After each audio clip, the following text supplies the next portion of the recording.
You're listening to the Call Kent podcast, where Kent C. Dodds answers questions and gives insights to software engineers like you.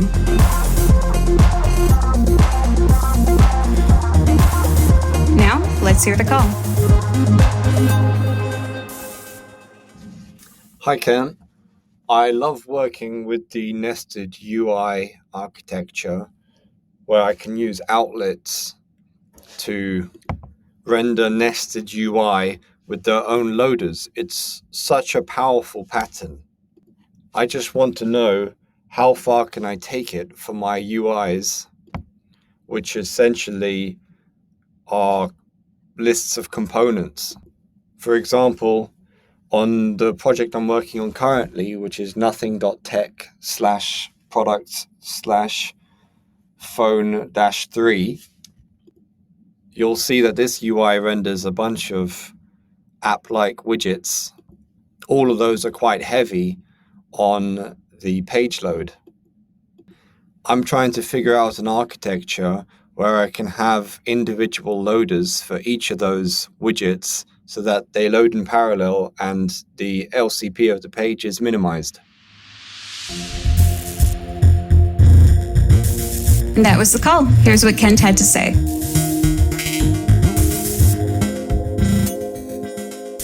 Hey, Marco, thanks for the question. So there are a couple of options here, but what you said at the very end there made me think of what the most likely solution for what you're trying to do is actually quite simple. And that is, inside of your loader, you can actually trigger multiple asynchronous operations in parallel just by nature of the way that JavaScript works.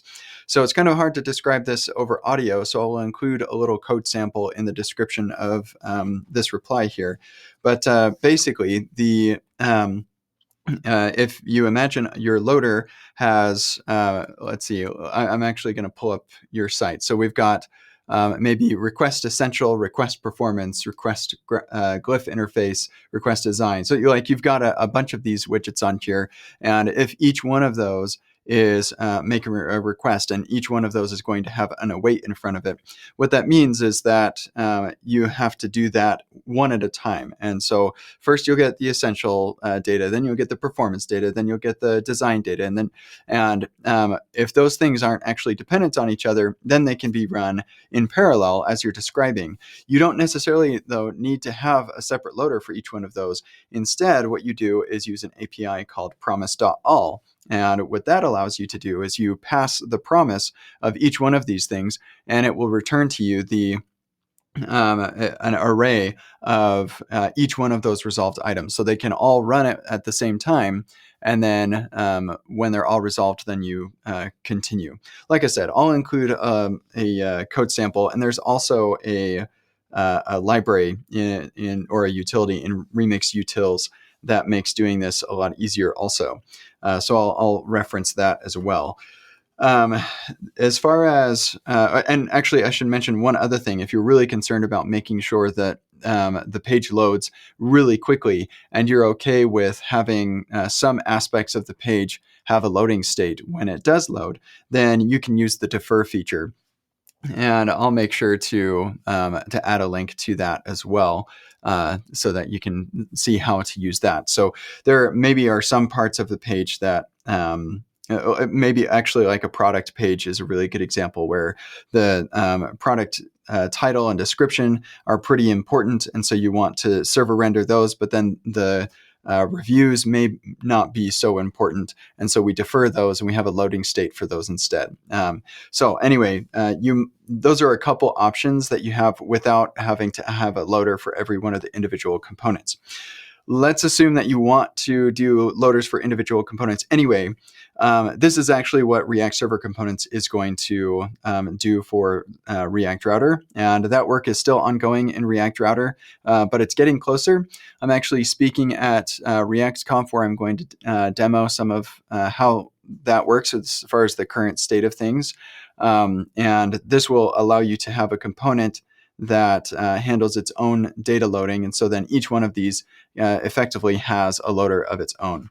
That doesn't necessarily make things load faster, you do still have to consider making sure that things are running in parallel, and that means you might have to kick off requests early or something.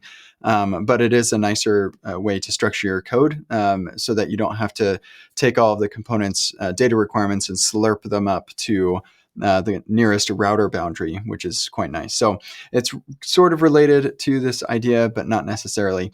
And actually, before React Server Components, we have the full stack component pattern, which I popularized, and I'll add a link to that as well. So anyway, a bunch of links to share with you. I'll stick all of those in the description of this episode. Thank you for your question. I hope that my response was helpful. If I were in your position, I would definitely look at the Promise.all, make sure that those promises are all running in parallel together.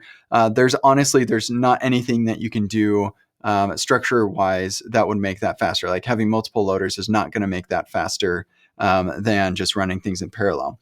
Actually, I guess one thing that could make things faster is adding a caching layer to your server, and potentially even a caching layer to your that entire page. So having cache control headers and putting a CDN in front of it, that can make things a lot faster too.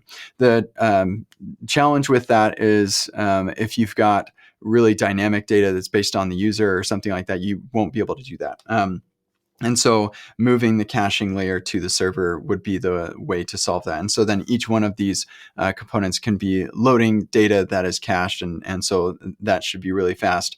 And in that situation, you don't even need to run things in parallel. If it's in a millisecond response for getting data, then it doesn't really make a huge impact. So anyway, lots of different options that you have to make things faster. For what it's worth, when I loaded up this page, it seemed to load pretty fast for me. And so I don't feel too bad. Like it seems to be a pretty quick response. So anyway, thank you for your question again. Hopefully you're having a wonderful day, and I hope that this was helpful to you. Take care. This has been the Call Kent podcast. Learn more about Kent at kentcdodds.com and get your own questions answered at kentcdodds.com/calls.